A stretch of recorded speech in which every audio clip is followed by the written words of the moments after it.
All right. Hello, everyone. Welcome into the first episode of the Couch Experts podcast. I am your host, Zane Alley, along with my co host, Jamari Moore. Yeah, we're super excited to be here. This has been I don't know, I wouldn't say it's been a long time coming, but it's been something we both have kind of thought about individually. So we'll just start out with some introductions. Jamari, why don't you tell the people who you are and kind of your connection with the University of Wyoming and the Mountain West Conference as a whole? Okay, yep. So a lot of you all might know my story, but for those people who aren't, meeting me for the first time, I'm originally from Chicago, Illinois, and I was recruited by Wyoming, started in 2015, and then 2016 was my first season. And man, a lot has changed since I've been there. Because when I got there, and you might remember this, there's a bunch of trees where the scoreboard is. Yep. Yep. That big performance facility wasn't there. And I don't know, a lot of people who are playing right now or newer students, newer people to learn me might not remember that. But I came just like at the end of that when things started to change. And, I played linebacker those first 2 years. And I redshirted my freshman year. Then that following year, so my second year at linebacker, I played mostly special teams. First game was against Iowa, so that was awesome. Hard game though, hard game. I'll have to talk Yeah. about that later. Yeah. But yeah, so then after that, I went over to offense. That after that second season, and I played fullback and tight end just around the rest of that time. And then also that last season, it was like the COVID season, that first COVID season, which was also like brutal.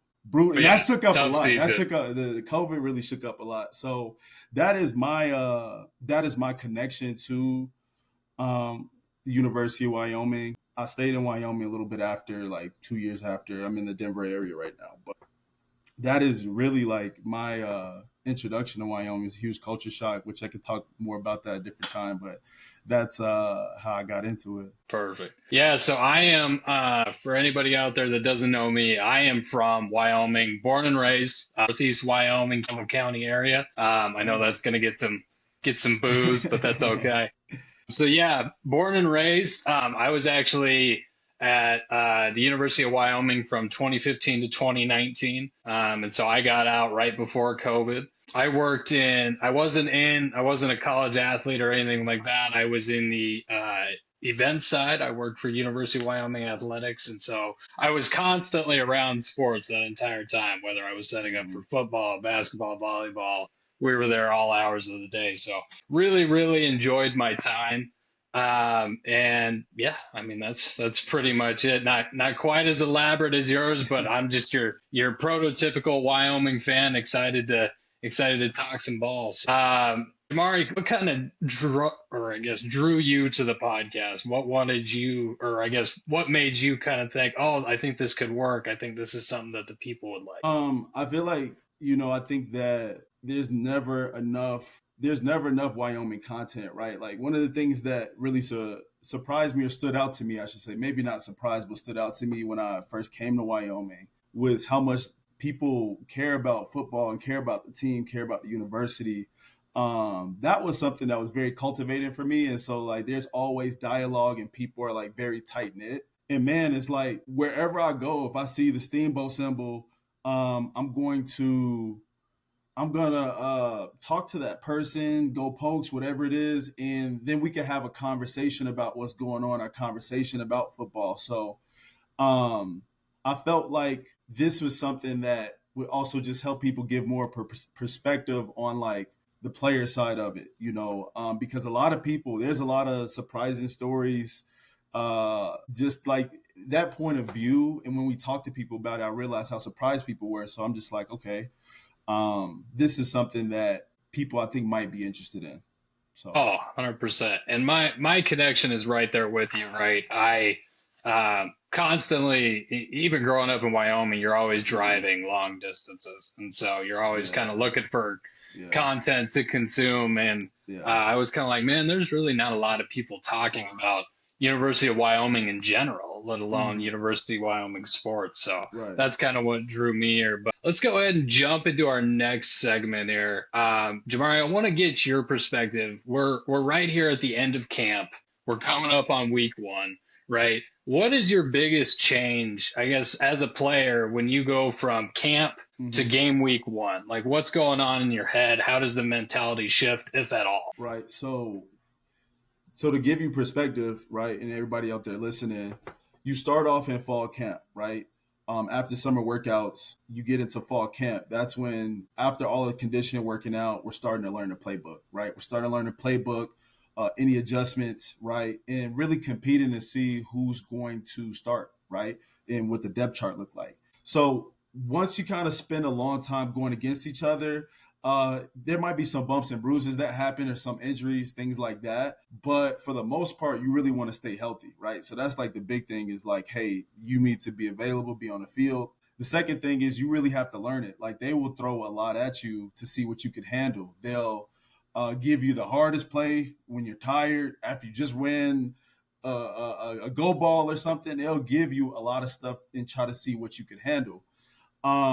Interested enough, when I was there, we always wrinkled a lot of Air Force in there, which is, when we get to Air Force, we talk a little bit more about it. But we practice Air Force a lot when I was playing. But they'll throw some of the stuff like that, and as we get closer, right now, it's like the rep count might change, right? So certain people might get more reps or less, and because the coaches they kind of want to see where does everybody fit, who can they trust, who's healthy, right, and who understands the scheme. Once it gets to that point, so like around this time, it starts to pare down a little bit. I'd say pare down because in the beginning it's intense. They're grinding us. It's like every single day we're practicing.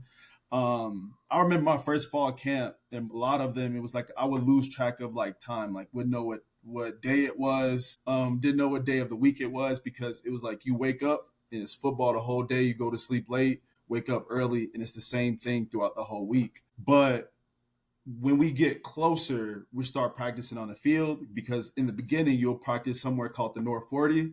It's like the grass fields over there, y'all would know that. But yeah, around this time, it gets to a point where now we might practice more in the stadium, right? Or in the indoor practice facility. And now we're going to actually start shifting into a game plan, right? So now we're going to start doing that. And we're also going to start developing a scout team. So then it's like, hey, we'll have the people over here that's going to scout the look. We're going to have the people over here that's going to execute the plays in the game. So that's kind of like the shift that would happen around this time leading up. And then I would say maybe either 2 weeks or a week before the actual game, it'll be like some type of like scrimmage, right? But Yep. you will Yep. see a lot of like the scout people going too, because obviously you don't want you don't want to really like if as a coach's perspective, you kind of know already like who's going to be playing for you and starting. You might give Hmm. them some limited reps and then just kind of give a last minute effort to see like, is there anybody else we need to move up, or is there somebody that we need to move down?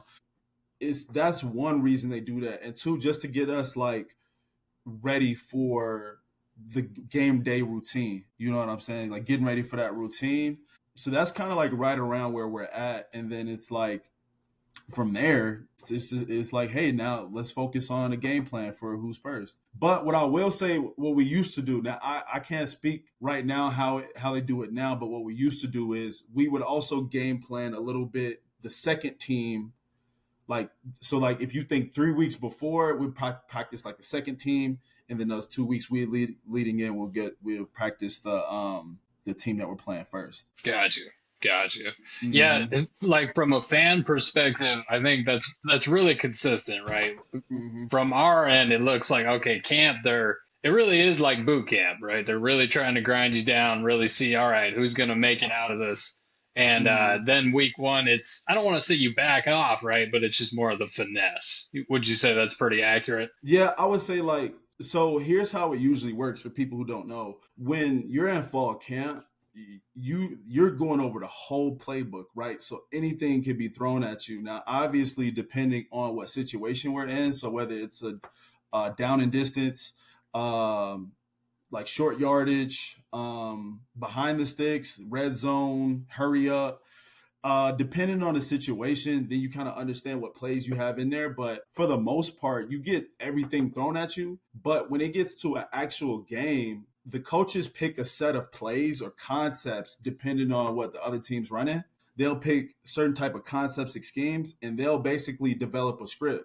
They'll say, hey, like, here's going to be the first 10 plays we run. They'll have it on the sheet. And they'll start being able to practice specific plays in specific formations or specific things out of our playbook, and they might tweak some things for the game. So now it's not like in the midst of fall camp where you're just practicing the whole playbook. It's like now it's like, let's pare it down and let's talk specifically what plays would work best for it against that team and what strategy, what do we want to attack. And that's standard for like the NFL as well. So that's kind of how the coaches get into it. Is they'll pare it down to, hey, what do we feel will work best for this team? Because what they would plan for, I don't know, CSU would be different from Air Force because they run completely different schemes. Got you. Yeah.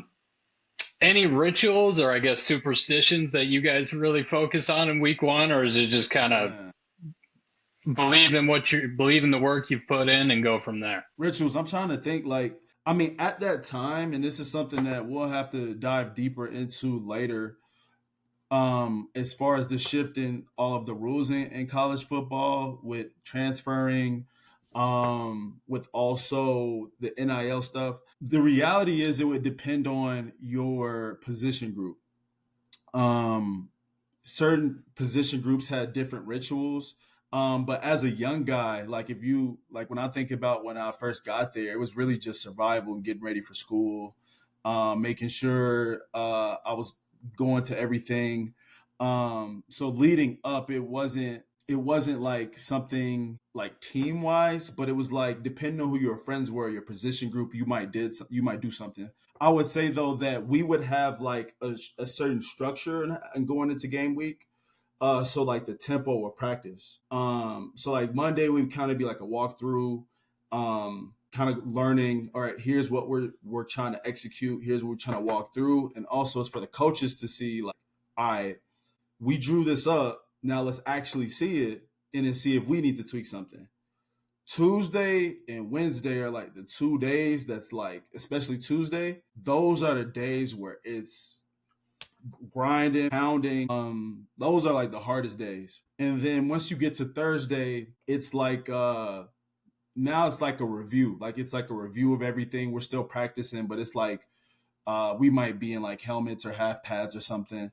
And it's a lighter tempo. We're still practicing really hard, but it's like not as physical because we want to start getting people fresh for the game. And then on Friday, it's purely a walkthrough. Friday is just walkthrough. And so then like it might be, so like a couple of my friends, shout out Cash, shout out Elijah. Depending on who your roommate was too, it was like maybe we'll hit the hot tub, do something like that. I remember back in 2017, Ben Wisdorf, if you ever see this, but he had a Nintendo Switch. People would find his room, and we'd play Nintendo Switch there. So that'd be cool. He also used to do this thing if it was an away game where Coach Bowl used to flip a coin to see who got on the bus first between offense and defense. Because we had assigned seating. Oh, not assigned seating. It was like the opposite. We didn't have assigned seating, and when we if you got on first, so like they say offense go first, they're taking the best seats. They give us snacks and stuff to get on a plane too. So now they're taking the best options with the snacks. Then you have to come on second if you're like defense or whoever was second,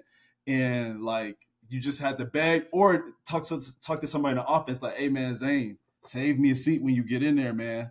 And if you didn't do that, it was an uncomfortable ride. So it is a lot of little stuff that we do throughout the week and getting ready for a game, depending on if it's home or away. But it also varied depending on the friend group and who you're with all the time.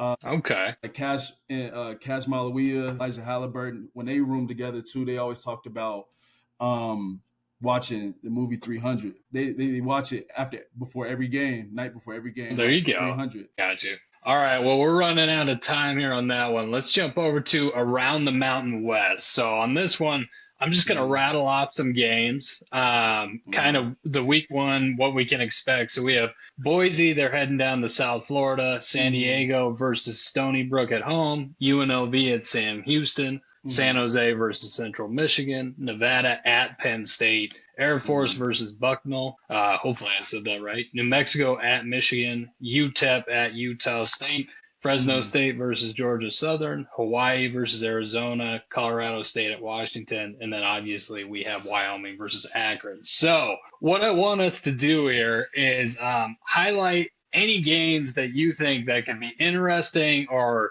uh, quote unquote trap games, right? I Mm. have one lined up for me, but I wanted to see if any of them stuck out to you. Man, I'm always interested in the non-conference games in the beginning and just the measurement to see where teams at, not just relative to their own conference, but just college football in general. So there's a couple of these where it stands out, where I'm looking at Nevada and Penn State, for instance, right? Like that's one that, I would be interested to see how Nevada um fares in that one and see how they compete in that one. That one makes me a little nervous because right now Nevada was picked to finish last in the Mountain West in the preseason poll. Speaking Mhm. of which, quick sidebar for you.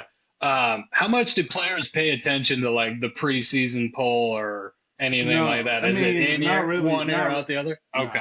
Not Okay. really. I was gonna say in the media poll, Nevada's picked last right now, which we'll dive into that more. But it could just be a killing. But like you said, it would be really cool to see him to go into Penn State and do something, right? But my thing is like from season to season, we all we have really is like what happened last season, and then maybe predictions on who is on the team, who graduated, who's still there. Who So I transferred? understand that, but I think about my freshman year. We went to so in 2016 when we went to the Mountain West Championship, and not a lot of people expected us to go. You know what I mean? So Oh I'm no, always just interested. Like the first couple weeks, especially game one, like to me is like a toss up, right? Because there's a lot of analytics and all this stuff that go into it, but you don't really get a true assessment of like where a team's at, maybe to like halfway through the season, right? So the first game, everybody's just kind of going off last season, and you don't really know like what's gonna happen. So I just figured that even with Nevada projected last, like I got Penn State winning, but I think that they might be a little bit more competitive than what people might anticipate, if that makes that's the sense. hope, right? Because Yeah. even in the preseason poll, I mean, once again, Wyoming has not fared well. We'll get into that a little bit more. Mm-hmm. Mine, I'm really interested in is Colorado State versus Washington. This Yeah, Colorado that's a good State one. team, I'll use their name now until we get to our week, but for now we'll use their name. Colorado State is a team that's predicted to do rather well, right? Yeah. They kind of closed out the season pretty well last year. Mm-hmm. Played some good football down the stretch. Now they're playing a Washington team that had some turnover, right? Kellen DeBoer went to Alabama. They have a new coaching staff in there. They did okay last season. Really, kind of like you said, this is going to be a really good week one test for Colorado State for us to assess, okay, are these guys for real in an out of conference perspective, or are they going to be swinging out of their weight class, so to speak? Mm-hmm. Yeah, I don't know, man. Like that's another one that I was thinking of as well. And again, it's a big toss up, and I like to look at week one, man, like because I see all the predictions and stuff like that. I see all of as a fan, right? Like now, as a fan, I see it, but just as a player's perspective, like I've been in games where it's like, all right, we should be able to beat this team, and then it's like a close game. And you're like, And then it's a whoa, dogfight. so Yeah. it's just I just from experience, I try to remember that and not just get so heavy into okay, what are the experts saying? Because there's just a lot of it's so nuanced leading up to the first week Yeah. that you just never Oh, know. But if again, you could only go off of that right at this point in time. So I definitely understand that one as well. Just some of last those year, matchups. Colorado State versus Texas. Do you remember the score last year, week one? Colorado versus Texas. I don't Colorado remember the State. exact. Yeah, I don't 52 remember. nothing. 52 nothing. Obviously, Wait, we're that was the one last year. Right, right, yeah, right. Yeah. yeah. So they Mm-hmm. lost 52 to nothing last year. I do think Colorado State, if they're doing it right, I'm sure the coaching staff is putting an emphasis on that and saying, you remember this Texas game? Like, let's not have a repeat of that. Do you ever have coaches that do, I guess, something like that? Maybe bring up another game and say, hey, let's not have a repeat of that? Or is that It more of a depends. fan Yeah, thing? it depends on the play and the why, right? Because outside of that, like obviously being a Wyoming guy, like to be honest, like I don't pay attention to Colorado State like that. No, no, yeah. I don't pay attention to them like that. And y'all know what it is. But what I will say is that let's say if there's a play where it's like completely avoidable on our end or whoever we're looking at. It's an avoidable thing and they make a silly mistake. Then it would be like, hey, we need to coach this up. Like that happened a lot in Oh, yeah. special teams. Our coach at the time, special teams coach at the time, Coach Coop, he had this long clip of just plays from different teams, college or NFL, where it's like, hey, in this situation, we need to make sure we're not this guy and we Yeah. don't do this thing. So that's instances where we do that. We obviously would then get into the film. I meant more like from an emotional standpoint. Are they like trying to bring that back up and trying to say, "Hey, do you remember how you felt? Do you remember what or this when you're was playing, like?" Type thing. or playing against the team. Yeah, Like if like we're losing, oh yeah, that's big. That's big. that's kind of that's what I was wondering because like you heard a couple years ago, the Colorado State coach was playing. I want to say he was playing Ragtime Cowboy Joe on their speakers during practice, getting them ready for the Wyoming game. So I kind of figured the emotional aspect of it maybe went into every college football program to an extent. To be honest, it's gonna depend on the team though. Like Yeah, yeah, because when I was playing, my record and my direction against CSU was 4-1, there and you go. so Love that, by the most of way.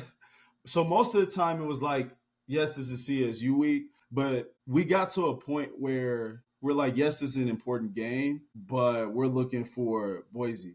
We're Bigger looking for fish to Air Force. fry. Yeah, so Yeah, that's why yeah. again, like not really worried about it. We might again like they might talk about again if it's like a loss or a bad game or something, yeah, but specifically for us it wasn't really like that. And like the coaches would try to get it to us, but unless there was like some foul stuff that happened, then yes. Got you. Got you. All right. Well, the next one, let's go ahead and talk. Let's get into it, man. Last year, 2024 season, finished 3-9, 2-5 in the Mountain West. Offensive scoring 19.3 points per game, gave up 28 points per game on average. So we were towards the bottom in the Mountain West. We weren't the worst. We were just above Air Force. But I guess, let's just be honest. Last season was not fun from a fan perspective. I thought we finished out the season pretty well on a high note. Went Mm-hmm. into Washington State and beat a Pac-2 team. Mm-hmm. That honestly, we all, or I'm betting a good amount of the fan base felt like, okay, I'm not sure we even have any business in this game. And we played really well, right? Mm-hmm. Yeah. I guess what were kind of your thoughts on the 2024 season and any analysis that you would bring to the fans about it? Well, I think that there's a lot of moving parts in that, right? Obviously you now have a first time head coach. And I think at the time you also have first time DC with Aaron Bowl. Shout out Aaron Bowl. He's great. He's a very smart guy. And he also had been like he first time DC, but he's been there for a long time. Yeah, He's been working in that defensive system for a while.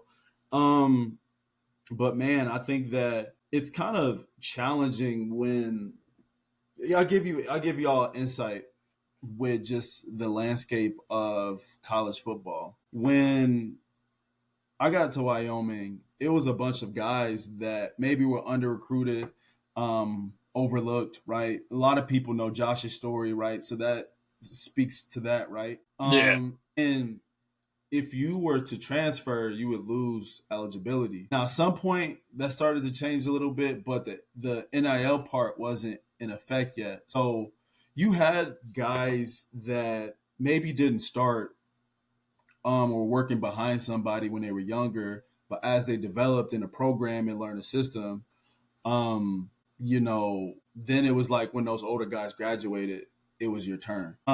So what's hard now is that, I talked to some guys that played after I graduated when all this stuff changing, and a lot of them are like, hey, if somebody has a good season or a decent season, hey, they're gonna be gone, right? So losing a lot of people that way and not being able to kind of shorten that gap from year to year, I think is challenging. Now, on the flip side, right, people at other conferences who might feel like they're not getting enough playing time, they can come to Wyoming, right, and we've seen that as well. It's kind of like free agency now. So that's like kind of a challenge, that getting over that curve is something that I think plays a role in it, right? Is being able to keep players in Wyoming, not just when they have one season that's really good, but then building to be a dominant player. So that one's tough. And I know that certain guys going to the NFL or graduating in general, we have that drop off, right? Obviously, line play. I mean, I'm a big proponent of like the line comes first. Line play was a little tough, right? Especially when you have to drop off, losing guys like Frank Crum. Yep. Oh, Look at the, thousand like the, percent. like left tackle. Yeah, like so. I mean, it's only so much you can do when you just have these drop offs, and I mean, those guys work hard. Yeah. It's not to say that nobody's working hard, anything like that, but it's just like being able to not being able to keep the flow and develop players versus it being a lot of turnover, if that makes sense. And then Yeah. I Oh, think absolutely. obviously the second part is just new coaching, right? Last year, I know one of the biggest goals we're trying to have some explosive plays. Um, and again, without solid line play, it can be hard to be an explosive team. Um, and Coach Bowl, he was always big on being like pretty old school pro style gap scheme offense, right? And over the years, we've developed a little to like West Coast style football too. But again, it's just really hard to be explosive. Now, granted, how you scheme and coach stuff up, you can also develop a play, but it always starts with the line. And so I think that when you have that situation, um, I mean, it's hard to win football games in that, right? And you see that with some of these scores, right? Now obviously it's not just offense, right? Defense lose a lot of guys too. So it's just also disappointing because fans had expectations because there were some guys coming back as well though. So especially on defense. But again, if it's not working on offense, that's more time that the defense is on the field. That's less rest for them, right? And that's more opportunities for the defense to score. It all plays hand in hand together. So it's not just a offensive thing. And if defense doesn't let up or the offense scores quickly, then the offense doesn't have to talk. All three phases of the game, like including special teams, they all work together. So, um, yeah, man, just like everybody, all the other Wyoming fans, definitely tough, especially like just how the season opened with Arizona. Well, that one was absolutely shocking, but That yeah, one was, yeah. I think you're right. I think what fans have to kind of remember, and even what I had to tell myself to a certain extent, right? You have the inside view, so you obviously have a different perspective from a fan perspective. We came in, we were like, okay, we got Craig Bowles, DC. His son Aaron Bowl moves up into the defensive coordinator, and kind of to your point, we retained some guys, but we did lose a lot of guys, and so fans, I don't want to say we overly bought in on, but we definitely, Mm, we kind of thought, oh, this is going to be the exact same team we've been seeing since Coach Bull's been here for the last 10 years. And Mm-hmm. it definitely wasn't, and I don't think it was really fair for us to expect that. Mm-hmm. And again, I'm going to be terrible that way. I'm right back in on the Wyoming's going to do amazing this year. A couple of things that I want to highlight from last season. Mm-hmm. We played Boise State really well. A Yeah. lot of Yeah. people say Boise State was, you know, arguably one of the best teams in college football. They made the college football playoff. Yeah. And a lot of people would say Wyoming was not a good football team. Lost to them 17-13. Mm-hmm. Like that's for a team that was supposed to be absolutely terrible, like a lot of people thought that we were. We held a college football playoff team to a 4 point differential. I guess give me the player perspective on that, man. What obviously it wasn't a win. A win's still a win at the end of the day, but you've got to feel pretty good about yourself holding a team like Boise even to that small of a margin, right? To be honest, no. Like the No, moral okay. victory, no moral victories, No right? moral victories. Like as a Okay. player, right? Like as a competitor, like whether it's a like it probably hurts even more when Yeah. it's like you could have won the game, right? Like when it's closer. So I feel like I'll make the argument it might even have hurt more that you could have won a game that you didn't, especially them being good. And we haven't that. So on the flip side, right? The only time that when I was there, remember being Boise was that same year we went to the championship. Right. So it's like it's not really a moral victory there, but also you got to keep in mind when we're playing them and when we played them. Right, we played them in November, Later so in the season. at Yeah. that point, right, there's a lot of changes that are happening.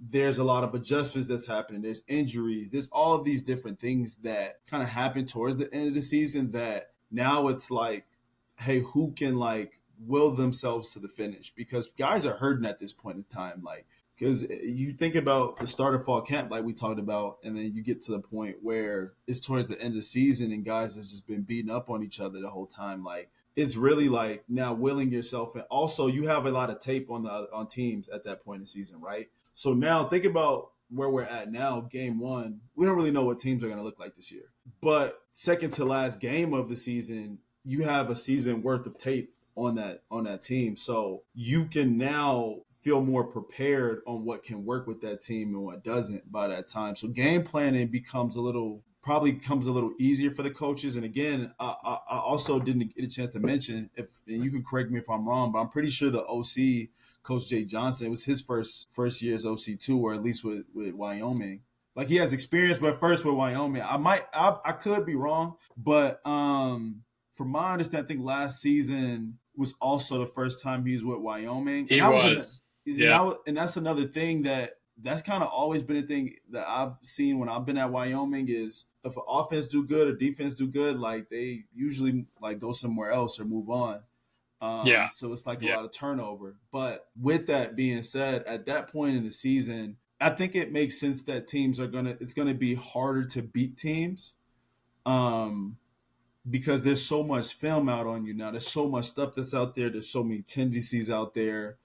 Um, and so, yeah, I think from if you're looking at it from a fan's perspective, right, it says a lot like, hey, like we're finishing off the season strong, right? Because it went from Boise State, that close game, to ending the season with Washington State with a dub. So, Yeah. We ended up beating so them it there. trended in the right way, right? And I think that for the No coaches, the moral players, victories, but yeah. it's trending in the right Yeah. direction, right? And I think that's Yeah. important. And I think that the coaches, I guarantee you, after the game, the coaches probably said the same thing. Like, hey, look at this team, look how good this team. But, as a competitor, it's like, man, I could have won. And a lot of players probably beat themselves up because obviously from a fan's perspective, when you're watching, there's like that one play, like if this one play was different, like the outcome would have been different.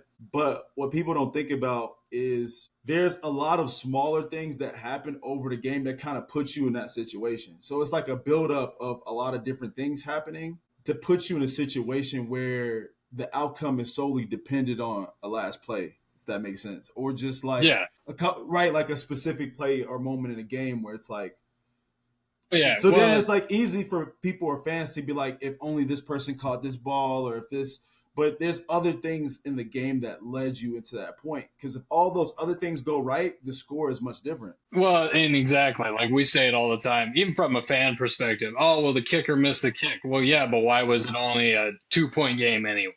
You know what I mean? We should have been in this type of position. So, Mm-hmm. let's jump over here to Akron, man. Let's do kind of a preview of them. Week 1, we are heading to Mm-hmm. Akron.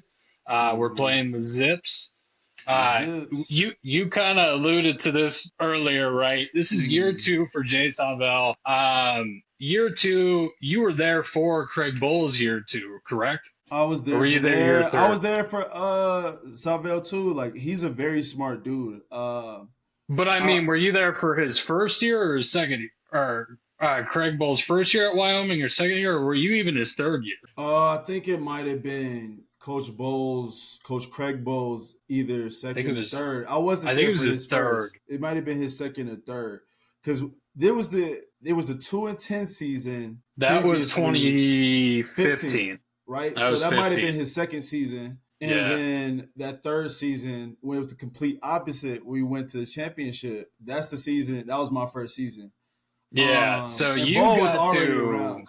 Aaron Ball was like always around, like when I came by, and then later, Coach Savell came by. yeah. So you got to be there kind of like, and this is kind of what fans see from their perspective. This Mm-hmm. year is really Jay's guys, right? These are Mm-hmm. Jay's guys. These are people that he recruited or redshirted or Mm-hmm. transfers that he brought in.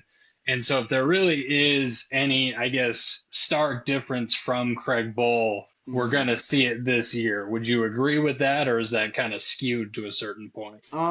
Yeah, I think you'll definitely see it, because I think that when you are the head coach, you have like your own vision, right? And I think that there's overlap, but when you're the head coach, you design everything. You are the big picture type of person, and you have to really build the systems And that do are we there. see that kind of happen more in year 2 as opposed to year 1? I feel like you'll have people more established in that, and it'd be fine tuned, because again, first year as a head coach, you're also trying to figure out what's working and what's not working, right? Like obviously, coach is going to do a lot of stuff that he saw work under Coach Bowl, and then there's going to be other things where it's like, hey, here's some things I want to fine tune, or I think will work or not work. And then gathering that data to be like, okay, we need to completely get rid of this thing, but we can keep this thing. And we need to keep making those adjustments. It's always about adjustments, because then it's like every year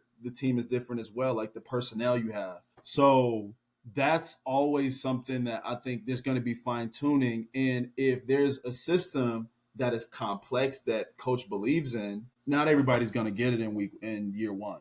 Everybody's not Yeah. going to get it in year one. So yeah, so I guess you answered it in a roundabout way, but yeah, it'll be more Jay's year. We should see a little bit more, I guess, his brand on the team It just this takes year. time to build. It takes time to build Yeah, culture. It takes time to really understand expectations and for that bigger vision to crystallize. So I think that being able to have another year under his belt and hmm being able to establish it, I think it's going to trend in that direction. Really quickly, like if you could encapsulate it in like a sentence or two, biggest difference between Craig Bowl and Jay Savell, because I know you had time with both of them. Man, um, that's a great question. So one of the things that I remember was that with with with Sarvel, I remember, and this is like kind of like more on a personal side and less like the football side, but I like you were able to see how hard Coach Sarvel was working on himself, like physically. He, I guess, set this goal for himself to like cut down some weight, because when he first got there, he was a much bigger dude, Was he? Okay. and over the course of one season, like he's in the gym. College coaches are the busiest people in the world, but he always found time to Get in there. exercise. You know what I'm saying? Yeah. Do all of this other stuff. And you saw the transformation. Like he was like ripped when I was there. I haven't seen him in person in a while, but he was ripped. and I I saw was the watching an transformation. interview. I was watching an interview with him. I want to say yesterday. It was on social media somewhere, and he looks good. He looks he really good. He looks slimmed down a lot. Yeah, the fitness part. But as far as coaching, um, it's kind of hard to like. Again, I think that Coach Bowl is more of a big picture person, and he's gonna say, "Hey, here's like what I want our team to embody. I want." I want us to really be like a physical team. The team might know we're running the ball, but it doesn't matter. Where I think Jay is more like trying to get more into tech. Like I think he still wants that, but he also wants to like get real hands on about out scheming people, and like, cause he's a really smart dude. So he's going to really try to like get the team to understand the why behind certain schemes and things like that. Whereas Coach Bowl, I feel like he's really want to speak to the players' mentality and the type of person you are. And like, hey, like I need somebody that's willing to sacrifice. Now, again, I've had more time to spend with Coach Bowles, and I've talked to him, had a lot of conversations with him, and like just like pick at his brain a little bit. But that's just some of the things that I notice in real time is that like, hey, like Jay is like he's like, and he's big on like obviously working hard. Like I think no coach is there if they're not saying, hey, we got to yeah. work hard. So Not at that level. Yeah, and I think another thing is like Coach Savell is like, hey, like if I can do it, you can do it. yeah, If I can do it, you can do it. yeah, But he's a great guy, like good family dude. He's always like is all his football stuff going. He's always promoting his kids, celebrating them. Uh, and so that's just like what I look at as like an inside perspective and not just the coaching part, because it's much more than just like the X's and O's. It's like when you talk to a person, it's like how do you think and like what is your mindset, And so I wasn't there when he became the head coach, so I don't know how much he delegates. yeah. Kind of Coach what that Bull, looks like. Coach Bull had a good eye for like who he could delegate to and like who he could trust in a certain situation or certain position, even if other people didn't see it. So I don't know how much hands on Coach Savella is versus like, hey, like I'm really gonna delegate and be a little bit hands off. Yeah. I got you, man. I think that's really consistent with like what other people have said. Coach Bull was much more of like a CEO perspective. So like Yes. you said, very good at being able to delegate, understood his personnel really well. Mm-hmm. Whereas Savell is much more like wants to be in the room, wants to be Mm-hmm. scheming with you, wants to be working with you. Both obviously have their advantages. So Mm-hmm. next person I want to talk about, which we're running a little low on time here, Caden Anderson. Obviously, this is a kid coming out of South Lake Carroll High School in Texas, blue chip high school. Mm-hmm. Big kid, he can throw it. Arm talent's there. I wouldn't say he's got a Josh Allen type of arm, but the only thing I got to say about Caden Anderson, he played 3 games last year Mm-hmm. and he moved the ball, which Yeah. last year we were the worst team, literally in the Mountain West Conference. If you go look at the stats, we were the worst team for first downs, period. Yeah. So I think that's the biggest thing we need from Caden is just he doesn't have to have a howitzer of an arm. Just making those good decisions and being able to move the chains. Is that kind of your perspective on him as well? Yeah. Whenever there's a new quarterback, there's not a lot of film on them.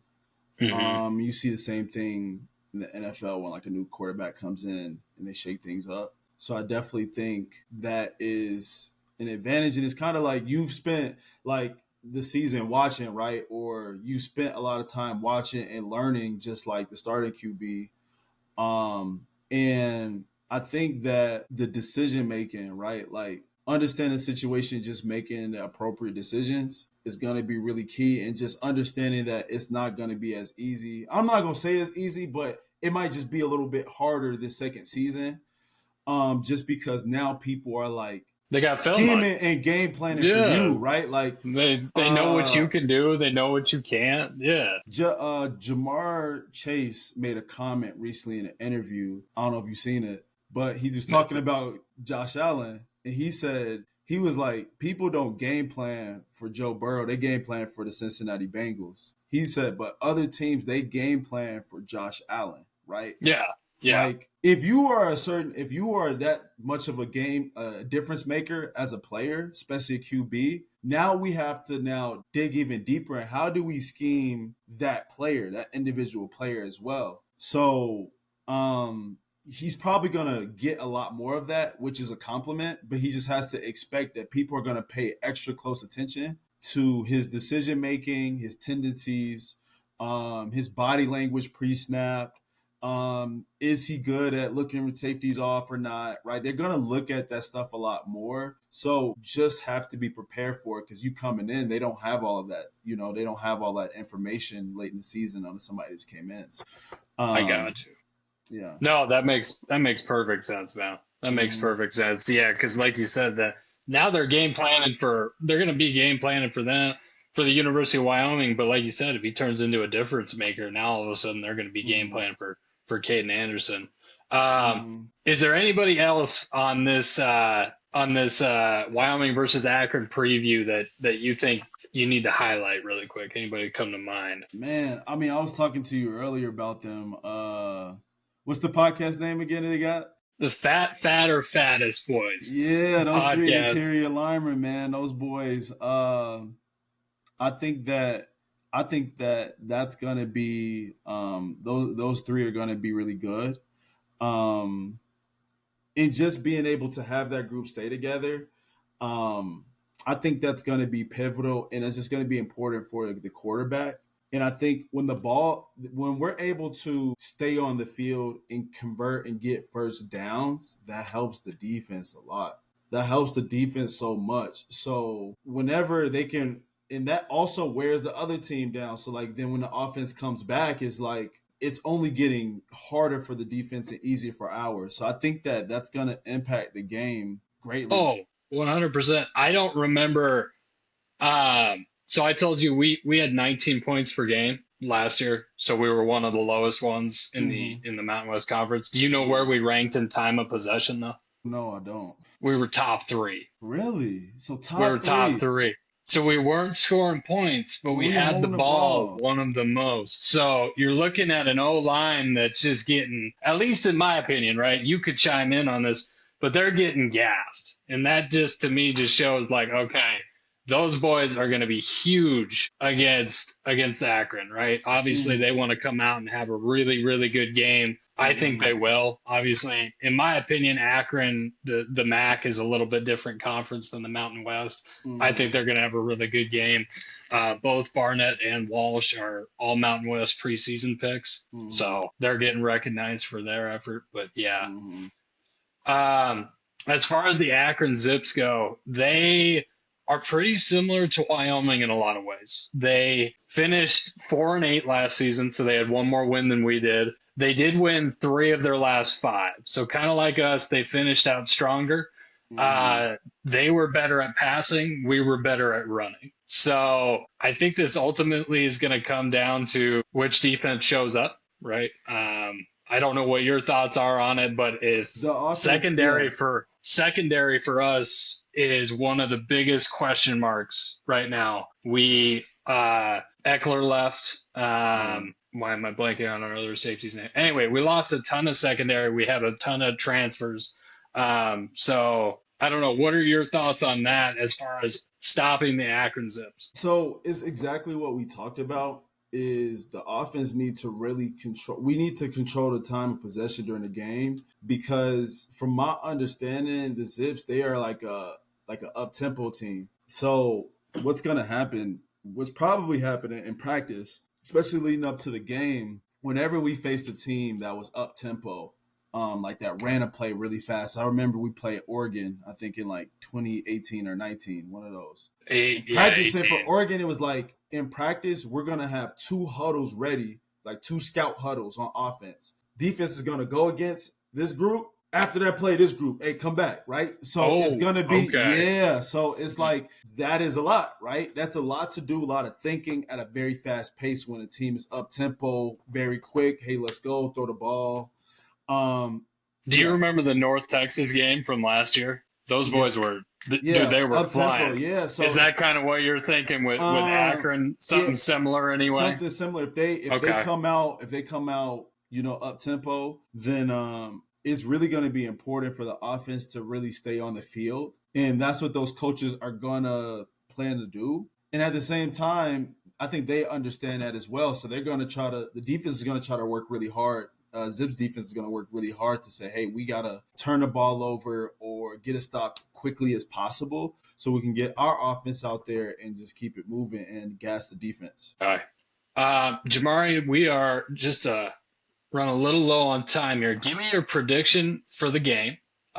Give me a score that you think it'll be, and then also give me your key play, or your key to the game. What does Wyoming need to do to make sure this ends in a W? Okay, so I think it's going to be Wyoming 26-22. I think play calling is going to be really important, where you are taking time off the clock, but you're also mixing in explosive plays too. Because you want to score, you want to get first downs. You don't just want to get 4 yards every single time. Like, you want to be able to kind of mix it up where you're taking enough time, and then when it's the right time to strike, you'll be able to do that. So I think that's going to be the key, is a play calling, time possession, and then explosive plays when needed. Because they run, I think the Zips run like a 4-2-5 defense. So there's going to be opportunities once they kind of adjust, but we got to get them on their heels first and kind of space out the field a little bit.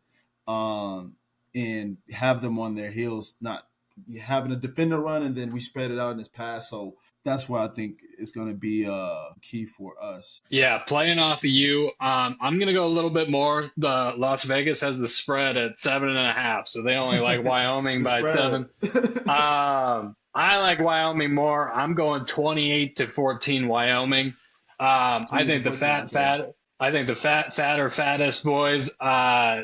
I think they're going to come out hot. I think they're going to control that interior, allow the run game to take over, take pressure off of Caden Anderson. I think that's the key to the game right there. Kind of like you said, let's take the pressure off of Caden. I know he started 3 games last year. Listen, I was in sports in high school. I wasn't in them at the collegiate level, but I know that week 1, no matter who you are, you got a little bit more nerves. Let's take a few of the nerves off of Caden and allow him to succeed.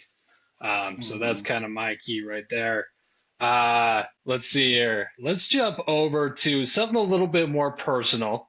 We're going to call this segment the couch question of the week. We're going to come up with something random and something a little bit more personal to us. Let the viewers get to know us a little bit more. I chose this one this week. We'll have Jamari pick it next week. My couch question of the week. In your opinion, what was the best restaurant in Laramie from the years that we were there? We were there at the same time, give or take a year. Dang, okay. Favorite restaurant while I was there. And it's interesting. That's an interesting question because it also depends on what was I getting. The first thing that comes to my mind, though, when I think about a restaurant, I would have to say the Crowbar.